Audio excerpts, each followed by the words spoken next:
So opportunities aren't just being collected locally by enraged parents disappointed in face diapers and racism training in their schools, by police officers evacuating liberal hellholes run by liberal buffoons and actually going to police districts and cities and counties where people respect them. It's also happening at the state level, too. Notice how we're doing the show. Collect opportunities local first, and then we move on to the state. We can do them both at the same time, but local's right in front of you right now. State's down the road. Federalism's down the road even further. Let's get to the stop sign at the corner first before we look at the stop sign 3 blocks down. I'm bringing this up, these state-level opportunities being collected, too, to show you that what I said to you in the beginning of the show about making your own bed is important. But I said to you, too, although my advice for years was vote, vote, vote, be an activist, be an activist, be an activist, join a club, donate, volunteer for candidates that you believe in, I said to you I've subordinated that to the make your bed message. I haven't abandoned that because, ladies and gentlemen, voting still matters a lot. Anyone who tells you otherwise is lying. I'm very sorry, but no matter what happened in the 2020 election, voting mattered. It did matter.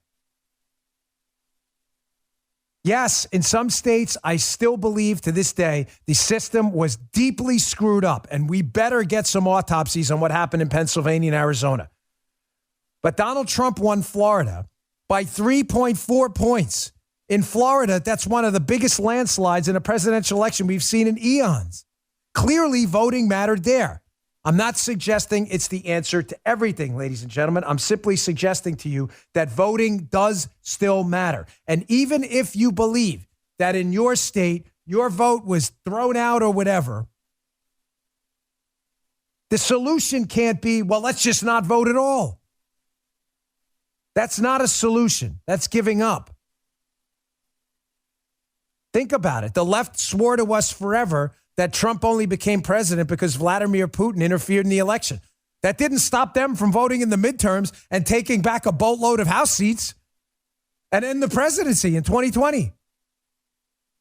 Giving up is not an option. And I'm sorry if that bothers you. It's not. I get these emails, not a lot, but enough. I'm done voting. You be done. I'm not done. I'm never done. There's no done. There's no, what's your done? I'm just going to forfeit and let them beat the crap out of me? The beatings will continue until morale improves? I'm not done. And you can't be done either. Because here are some of the victories we've had at the state level because people voted.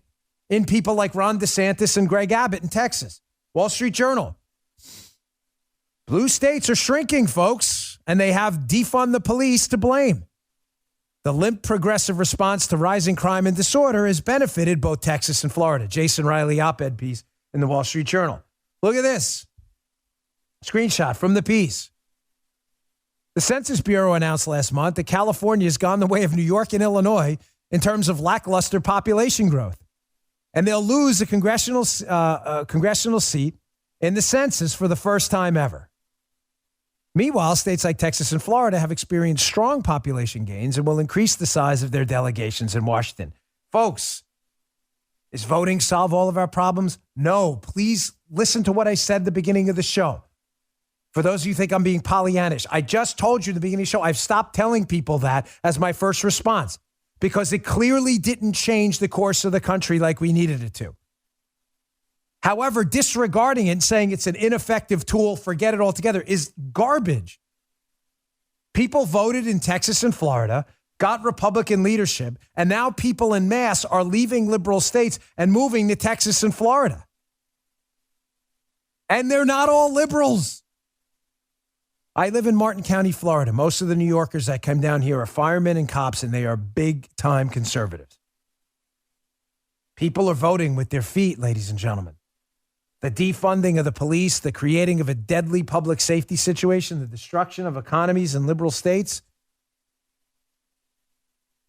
it's leading to a renaissance in conservative states who are benefiting from people and money that are flooding in. Yeah, some of them are liberals. And in some areas, they are bluing some areas. There is a downside to it as well.